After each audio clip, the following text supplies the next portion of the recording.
So many years ago, I took some workshops that took place at the University of Massachusetts.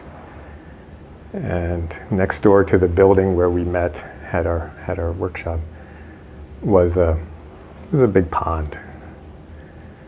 It was not anything you'd really want to swim in or wade in, because it kind of had the color and transparency of used motor oil, especially after it rained. But it was a nice place to go and sit under a tree when I ate my lunch.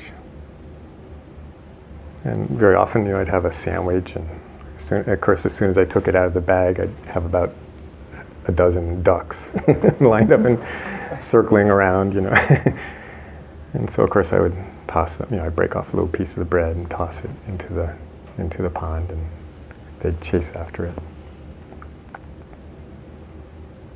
And then one time I noticed, I just noticed that when I threw the piece of bread into the pond, and the duck was going for it, the piece of bread disappeared before the duck got there.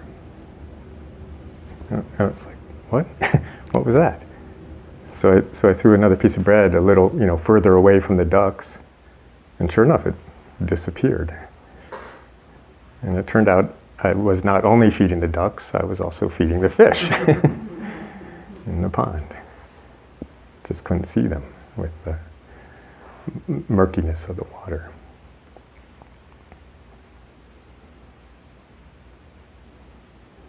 And in satsang, we point to something. Satsang is meant as a place to explore, to discover, to realize your true nature.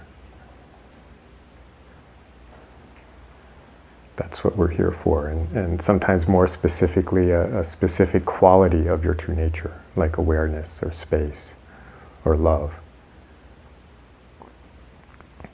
And so that's what I speak about, that's what we point to, that's just what this particular gathering is for.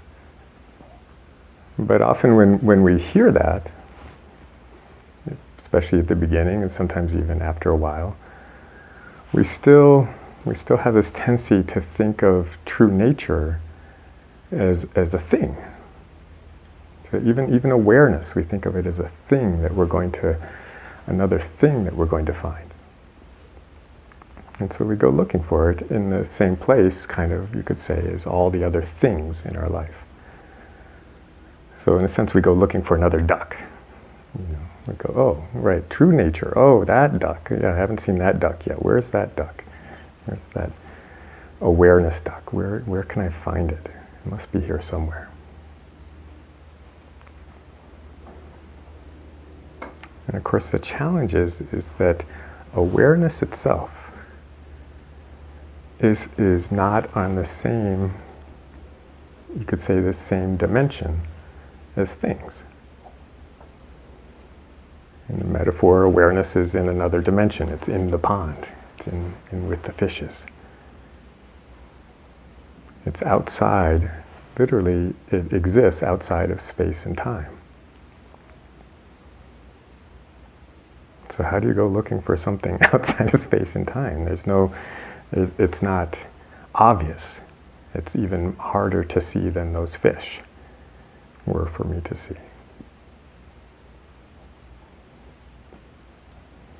It's a little bit trickier than that, because awareness does extend into this dimension. So there's obviously awareness in this dimension. I mean, if you're hearing my words, so I always check, is there anybody here who's not aware of anything right now? Of course, and then I always add, of course, you wouldn't have just heard the question. So obviously there is awareness present in this dimension. It extends into this dimension. I guess in the metaphor you could think of it as a fish that's learned that if it straps a duck decoy on its back, it gets more breadcrumbs. Swim around looking like a duck. Right. So there is this awareness here. There's awareness present. But the source of it, the true dimension of it, the true reality of it extends way beyond what you can touch or taste or sense or even think about. So how do you explore something like that? How do you discover more about something that is outside of your normal range of experience?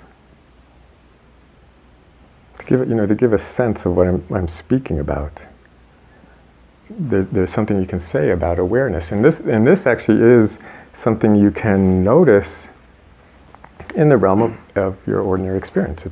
It's actually always true of awareness in ordinary experience. So without having to have a big realization, a big experience of awareness, a big expanded experience of awareness. When you have a really big experience of awareness, it's really obvious that it's not contained in anything.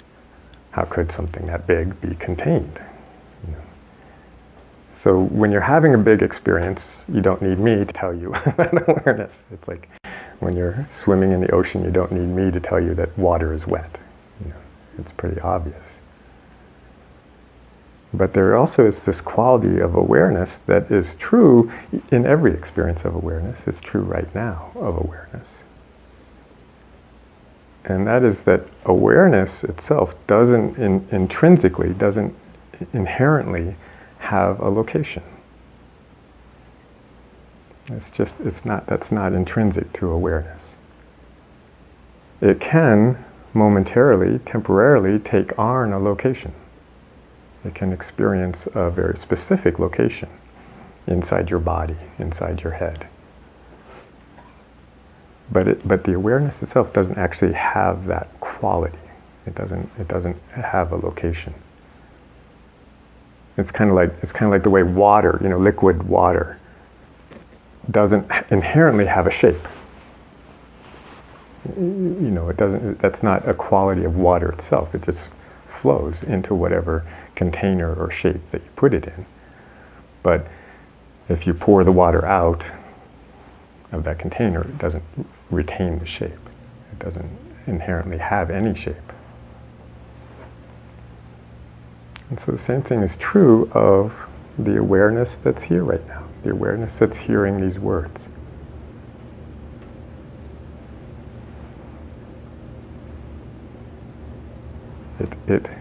There's all different ways you can say it. It doesn't have a specific location.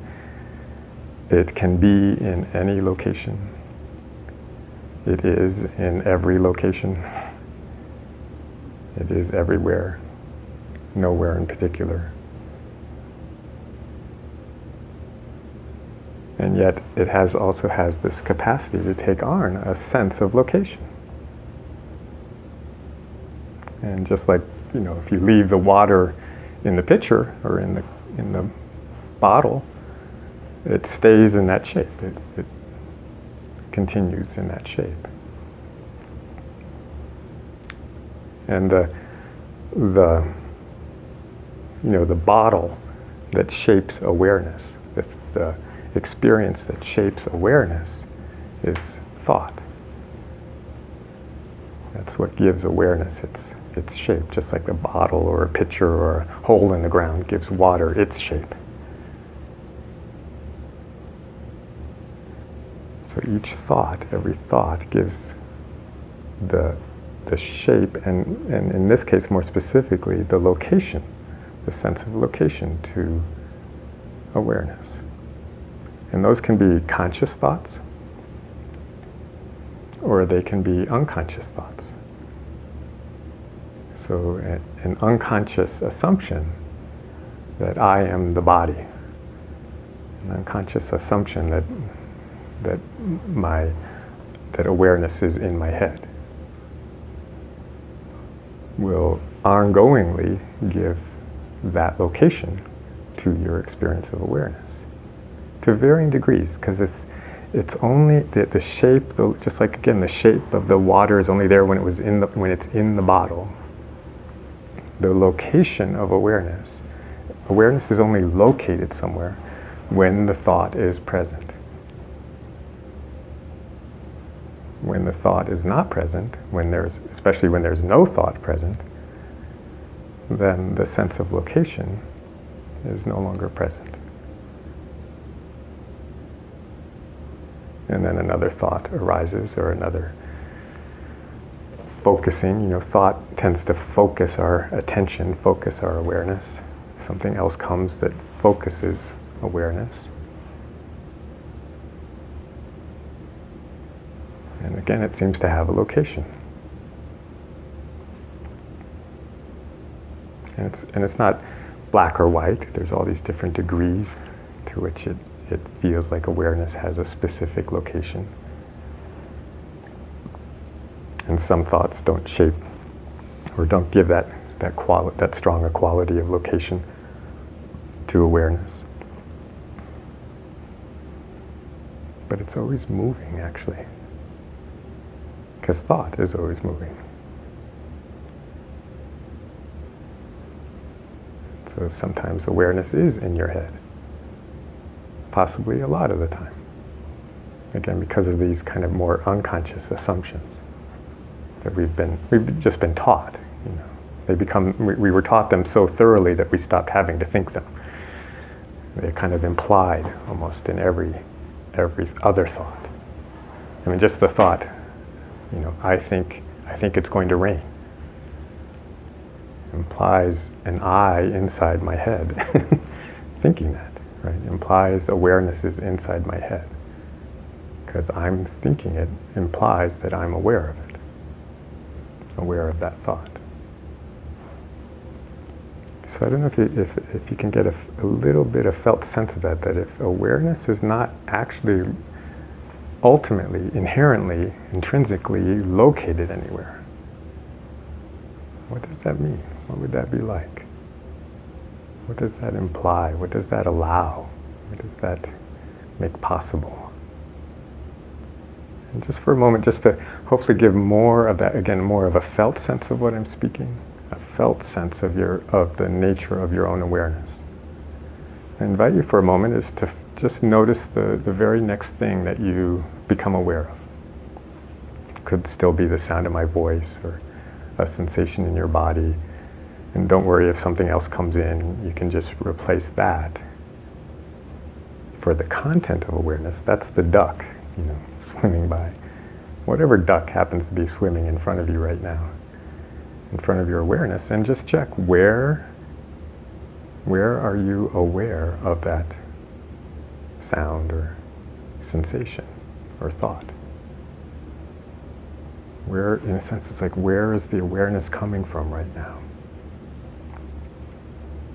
That's hearing my words. What's the source of the awareness? It's kind of a funny question, but just kind of check whatever you can experience right now, where awareness is flowing from, and then if you have even a little sense of it, whether it's in your heart, in your head, somewhere even more possibly surprising, I'll ask you another question. Where did you notice where awareness is coming from? Where did you notice that from? Where were you aware of where awareness is coming from? Where was that awareness coming from? Is it coming from it might be coming from the same place, though it also might be coming, it might have been something where you kind of like did something like this.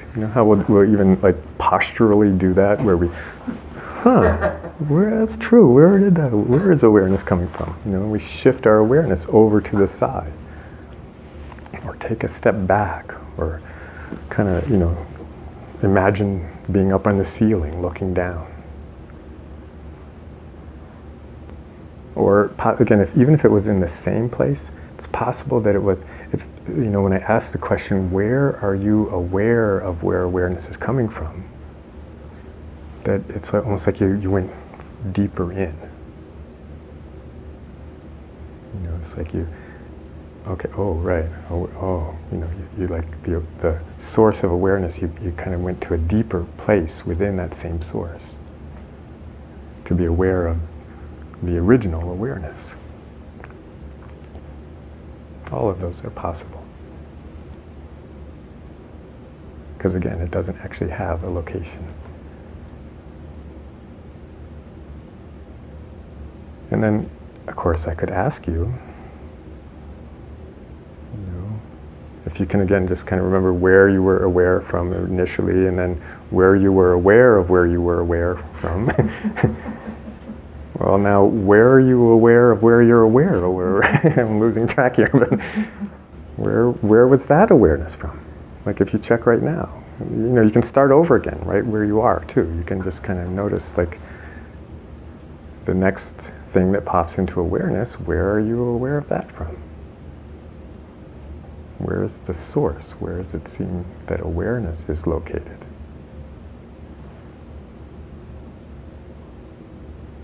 And then again, where did you just notice that from?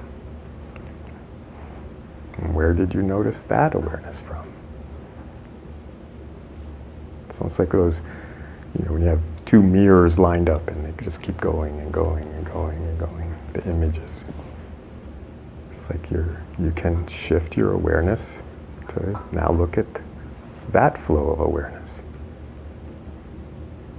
You can notice, with different kinds of ducks, different kinds of experiences. Like, where are you aware of my voice from relative to if your eyes are open, or even if they're closed, where are you aware of what you're seeing from? Are they exactly the same place? And then possibly even more contrasting, if I ask you now to be aware of your kind of energetic, emotional state in this moment, whatever that is, whether it's still something stirred up from before you got here to some kind of, settling or whatever's happening. Where are you aware of your emotional state from? And again, is that the same place that you're aware of my words from? Or does your awareness naturally kind of take on a different location to feel your feelings? It turns out it's even something you can kind of play with. You can intentionally drop your awareness, like say drop it into your heart. If in a particular moment it feels like there's a lot of awareness flowing out of your head, then you can drop down into your heart and hear my words from the center of your chest. Or even lower, you can drop down in your belly and just sense the room.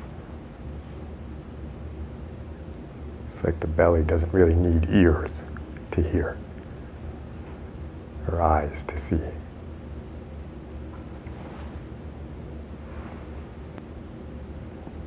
So again, even if there was just subtle differences, subtle distinctions, you don't have to have, a dramatic experience of a different location in order to notice subtle differences, even subtle shifts within your own head,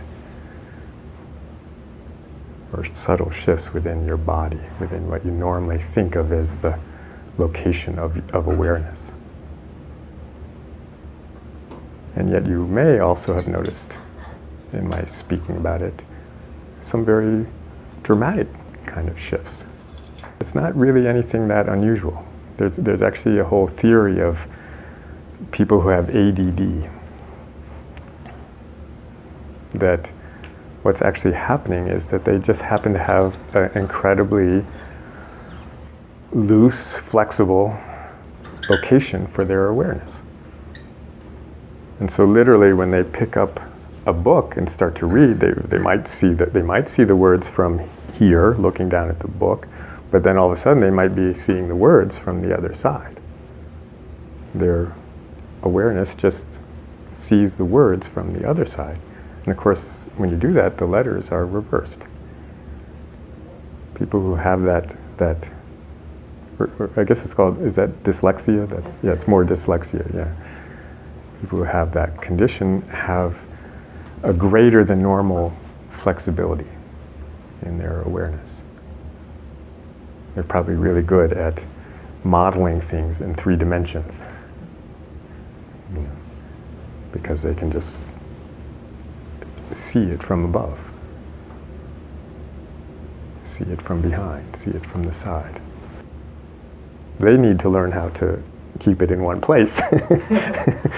We all might benefit, other people might benefit from developing more of that flexibility.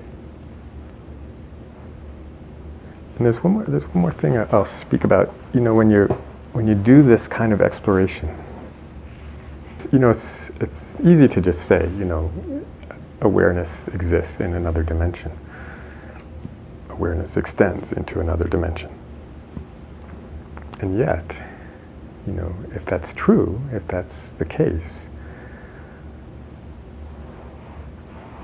any exploration like this, whether it's, just following my questions, my invitations right now to check and look and see where's awareness. And by the way, you can keep doing it while I'm talking, just notice, even as I speak, because the content of our experience can also shift. If I start talking about a funny Seinfeld episode, your awareness might go to a place where you go when you're listening to something funny. It might take on that location. Like, oh, here comes a good joke. But when you're actually noticing this quality of awareness and starting to, in a sense, touch, just aiming awareness in that direction, aiming your senses in the direction of awareness, it's possible that in a sense you contact that other dimension. You contact something much different than your ordinary reality. And that could be as simple as that when I ask those questions, you get kind of spacey. Right? It's like hard for you to focus on what I'm saying. Or you might feel kind of confused or disoriented because I'm actually pointing you outside of directions. Not pointing you in or out or up or down. I'm pointing you to something completely different. If you've ever pondered this, but time is almost like another dimension. We have the 3 dimensions of space. But time is something else that also there's like a dimension to, and yet that dimension of time contains all space, all the time. It's like this 4th dimension that suddenly contains all of the 3-dimensional reality. Every moment in time contains the entire universe. There's no like moments that are smaller in 3 dimensions. There can be a period of time that's longer or shorter, but even the shortest period of time is infinite in space. And this awareness is like the 5th dimension. This awareness that's here right now contains all time and space. That's where it rests. That's where it exists. Even if it, like I said, gets kind of shaped or focused or directed by a thought. The awareness itself is not contained within time or space. And so, like I said, when you turn your attention to it, it's easy to get a little dizzy, a little disoriented, to have sensations that might be surprising in that sense. That it's like you can't. It's like some of you may have experienced when I was asking the questions, like you couldn't even like go there. It'd be like me asking you to turn your head around 360 degrees.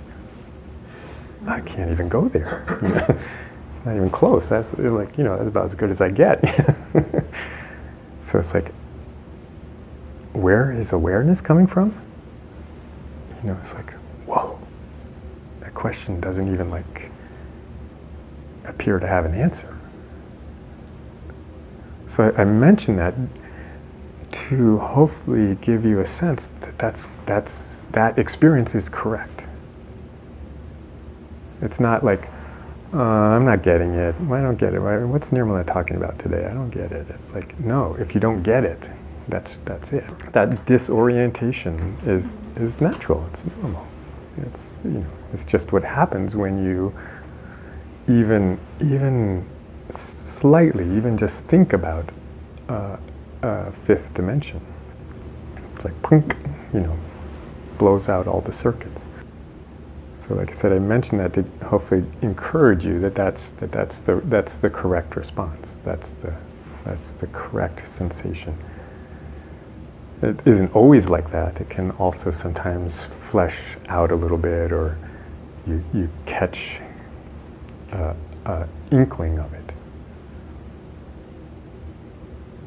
There's a lot of possible experiences on this boundary between the source of awareness, which actually is truly beyond experience, and our ordinary life of things like ducks.